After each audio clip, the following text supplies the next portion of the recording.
Season preview for the 2025-2026 Charlotte Hornets. The projected starting five for the Hornets is going to be Lamelo Ball, Colin Sexton, Brandon Miller, Miles Bridges, and Mason Plumlee. The main goal for the Hornets is obviously going to be to continue to try and cultivate a culture around Lamelo. It's been a lot of up and down, a lot of moving parts, a lot of this player's here and then they're not, this player's here and then they're not, throughout the entirety of Lamelo's career so far. So really getting that foundation in place should be their main goal, especially with them getting the coach that they liked last year and just building upon that.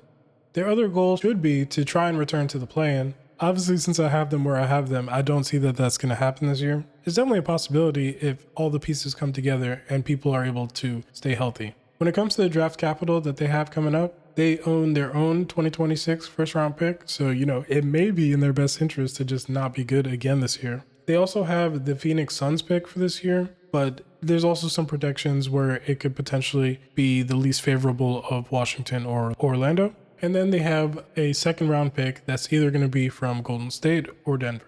Upcoming free agents: Colin Sexton, Pat Connaughton, Mason Plumlee, and Spencer Dinwiddie. Now, out of all these players here, there's a potential that they don't want to bring any of them back, and they're all just kind of placeholder players for this upcoming season. I could potentially see if there's a good chemistry between Lamelo and Colin Sexton that they end up bringing him back. And Mason Plumlee, since he's probably going to be starting this year, he might not start. Potentially they bring him back as well. Extension eligible players: Colin Sexton, Josh Green, Grant Williams, and Pat Connaughton. Now, out of these players, it seems like they really like Josh Green. It seems like they like Grant Williams as well. And again, similar conversation when it comes to Colin Sexton. I don't think that Colin will get an extension before they find out how he fits with Lamelo. But as far as Josh Green and Grant Williams are concerned, there's potential for it. But again, I think that they're probably just going to see the season out and see where players are before they start handing out extensions to anybody on this team.